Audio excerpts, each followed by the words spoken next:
এই নামাজ পড়তে হবে। এই স্থান ছাড়া অন্য কোনখানে নামাজ পড়া যাবে না।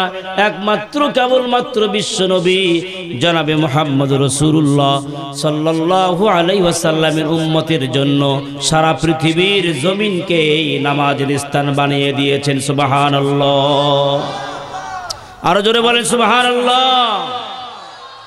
কি সৌভাগ্যবান আমাদের হযরত আদম আলাইহিস সালাতু ওয়াস সালাম। আল্লাহ রাব্বুল আলামিনকে বলছে, আল্লাহ জান্নাতের গেটে দেখলাম লা ইলাহা ইল্লাল্লাহ মুহাম্মাদুর রাসূলুল্লাহ। জান্নাতে যখন প্রবেশ করলাম, রব্বুল আলামিন জান্নাতের গাছের ছালের উপরে লেখা আছে লা ইলাহা ইল্লাল্লাহ মুহাম্মাদুর রাসূলুল্লাহ। গাছের ডালে দেখলাম লা ইলাহা ইল্লাল্লাহ মুহাম্মাদুর রাসূলুল্লাহ। গাছের পাতায় দেখলাম লা ইলাহা ইল্লাল্লাহ মুহাম্মাদুর রাসূলুল্লাহ। রব্বুল আলামিন যে গাছে ফল ধরেছে, আপেল ধরেছে, কমলা ধরেছে, আঙ্গুর ধরেছে, আনার ফল ধরেছে, প্রত্যেকটা গাছের ফলের উপরে লেখা আছে লা ইলাহা ইল্লাল্লাহ মুহাম্মাদুর রাসূলুল্লাহ।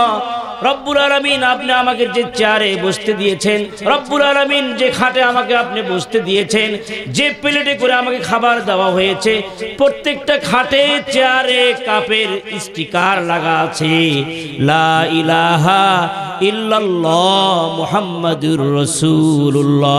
জোরে বলেন না মারহাবা। সেই নবীর উম্মত আমরা, যে নবীজি নামাজের জন্য জানদার মোবারক শহীদ করলো,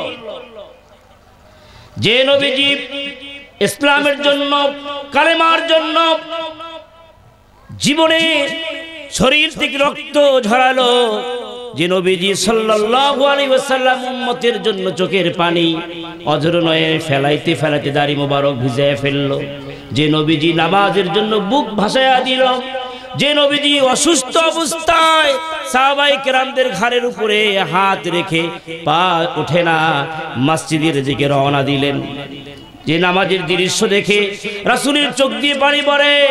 আয়েশা রাদিয়াল্লাহু তাআলা আনহা বলেন, ইয়া রাসূলুল্লাহি আপনি কাঁদছেন কেন? আপনি কাঁদবেন না।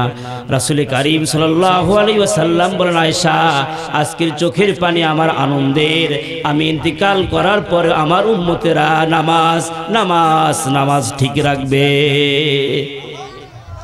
আর সেই মুসলমানের বাচ্চা আমরা, মুসলমান প্রিয় ভাইরা, আমি জানালাই বলেছিলাম, আজকে আপনাদেরকে বলি, মনোযোগ দিয়ে শোনেন।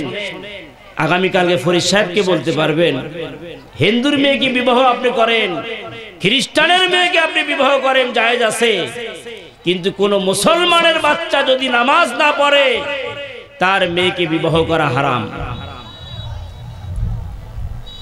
কথা কি বুঝতে পারছি? কথা কি বুঝছেন? নামাজ ফরজ, এটা খুব সুন্দর বোঝে। স্ত্রীকে পর্দায় রাখা যে ফরজ এটা বোঝে, কিন্তু পালন কথা কয় না, পালন করে না। নামাজ যেমন ফরজ, পর্দা করাও কি তেমন ফরজ। স্ত্রীকে পর্দায় রাখেন। আমি তো আসছি অনেকক্ষণ হয়, 8টার আগে আসছি এই রাস্তা দিয়ে।